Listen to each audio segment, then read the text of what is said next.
48%తో అగ్రభాగాన state owned tax revenues SOTR ఇది number 1 అని చెప్పి చెప్తున్నది ఈ నివేదిక. అట్లాగే ఇంకొక మాట కూడా ఈ నివేదిక చూపెడుతున్నది. ఏమంటారు ఇందులో? భారతదేశంలో మన స్థానం ఏంటిది GSDPలో మొత్తం ఓవరాల్ సైజ్ అంటే ఈ నివేదికలో ఏం చెప్పారంటే కాంగ్రెస్ వాళ్ళు మాకు అప్పచెప్పిపోయినాడు ఆనాడు ఈ రాష్ట్రం యొక్క GSDP gross state domestic product 5 లక్షల కోట్లు. కానీ ఈరోజు బట్టి విక్రమార్క గారు విడుదల చేసిన ఈ నివేదిక ప్రకారం ఈ రాష్ట్రం యొక్క GSDP 10 ఏళ్లలో కేసీఆర్ గారు 5 లక్షల కోట్ల నుంచి 15 లక్షల కోట్లకు పెంచారు అని ఈ నివేదికనే రేవంత్ రెడ్డి చెంప మీద చెల్లుమని కొడుతూ నివేదిక ఇచ్చింది. ఇది ఇక్కడ చాలా ఇంపార్టెంట్ స్లైడ్ ఇది. ఇలా చూడండి మీరు, మనకంటే పైన ఎవరున్నారంటే మనకంటే చాలా భూభాగంలో జనాభాలో పెద్దదైన మహారాష్ట్ర, తమిళనాడు, ఉత్తరప్రదేశ్, కర్ణాటక, పశ్చిమ బెంగాల్, రాజస్థాన్ ఈ 6 తర్వాత తెలంగాణ. అంటే గుజరాత్ను కూడా తలదన్ని ఇవాళ తెలంగాణ 10 ఏళ్లలో ఎక్కడి నుంచి ఎక్కడికి 5 లక్షల కోట్ల నుంచి 15 లక్షల కోట్లకు GSDP పెరిగింది అని కాంగ్రెస్ ప్రభుత్వం విడుదల చేసిన నివేదిక చెప్పింది అంటే రేవంత్ రెడ్డి గారు సిగ్గు తెచ్చుకోండి అని చెప్తా ఉన్నా. ఇంకా కొంతమంది సన్నాసులు ఎలక్షన్లో లాభం కోసం మాట్లాడినారు. కాళేశ్వరం అంటేనే కమిషన్ల ప్రాజెక్టు అని చిల్లర వాగుడు, చెత్తవాగుడు, బజారు మాటలు చాలా మాట్లాడినారు. వారికి కూడా ఇదే నివేదిక సమాధానం చెప్పింది. 95వ పేజీ రేవంత్ రెడ్డి గారు 95వ పేజీ చదువుకో. మీ 95వ పేజీలో ఇదే దీనిలో స్టాటిస్టికల్ అబ్స్ట్రాక్ట్లు ఏం చెప్పిండ్రంటే రాష్ట్రంలో మరి సంపద పెరిగిందంటే ఎట్లా పెరిగిందంటే మీ వాళ్ళే రాసినారు, మీ ప్రభుత్వమే రాసిన ఈ నివేదిక.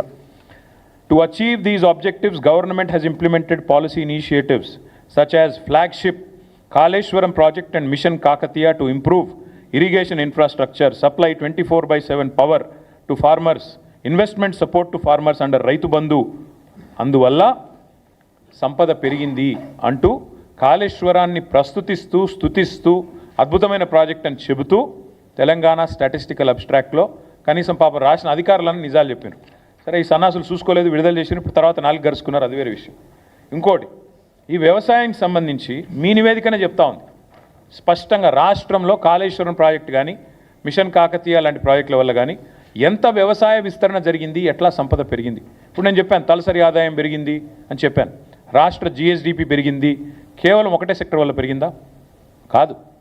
ఈ రాష్ట్ర ఆదాయము వ్యవసాయ విస్తరణ ఆదాయం పెరిగింది, సంపద పెరిగింది అంటే ఇవాళ మీరు మాకు అప్పచెప్పినాడు దాదాపు 34 లక్షల ఎకరాల్లో ఆనాడు పంటలు పండేది. 68 లక్షల మొత్తం నేను చెప్పేది వరి 68 లక్షల టన్నులు ఆనాడు ఉత్పత్తి అయ్యేది మీరు అప్పచెప్పినాడు.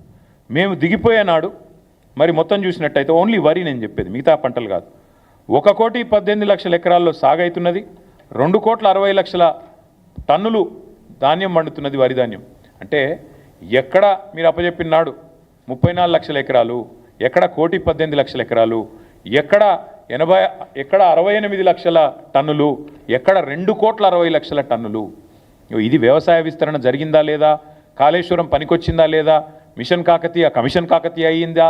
ఈ సొల్లువాగుడు వాగిన సన్నాసులందరూ దయచేసి కాంగ్రెస్ మిత్రులు చదువుకోండి, మీ ప్రభుత్వం ఇచ్చిన రిపోర్ట్ నేను కోరుతా ఉన్నాను. IT ఎక్స్పోర్ట్స్ ఆనాడు తెలంగాణ రాష్ట్రం ఏర్పడ్డ నాడు IT ఎక్స్పోర్ట్స్ మీరు మాకు అప్పచెప్పినాడు 57,000 కోట్లు. మేము దిగిపోయినాడు IT ఎక్స్పోర్ట్స్ 2,41,000 కోట్లు. ఆనాడు IT రంగంలో మొత్తం మీరు దిగిపోయినాడు మాకు అప్పచెప్పినాడు IT రంగంలో ఈ రాష్ట్రంలో ఉద్యోగులు 3,23,000. మేము దిగిపోయినాడు 10 లక్షలు, అంటే 3 రెట్లు. అటు వ్యవసాయం పెరిగింది, ఇటు IT పెరిగింది. అట్లాగే మీరు ఆఖరికి యాదవ సోదరులకు కుర్మ సోదరులకు మేము గొర్రెలు పంచి పశు సంపద జీవ సంపద పెంచే ప్రయత్నం చేస్తుంటే, దానికి కూడా బీసీలను బలోపేతం చేసే ప్రయత్నం చేస్తుంటే దాని మీద కూడా చిల్లర మాటలు మాట్లాడారు. కానీ ఇది మీరు ఇచ్చిన రిపోర్ట్. షీప్ ప్రొడక్షన్లో number 1 in the country Telangana, జీవ సంపదలో number 1 in the country Telangana. అట్లాగే మీరే మాట్లాడినారు, మేము ఈరోజు కమిషన్ కూడా ఒకటేసినారు, పవర్లో కూడా ఏదో జరిగింది అని, విద్యుత్తులో కూడా జరిగిందని. కానీ మళ్ళీ మీ రిపోర్టే చెప్తుంది మీరు మాట్లాడిందంతా శుద్ధ తప్పు అని. పర్ క్యాపిటల్ పవర్ కన్జంప్షన్ ఎట్లా పెరిగింది, ఎట్లా విద్యుత్ స్థాపిత సామర్థ్యం పెరిగింది, ఇది నివేదిక.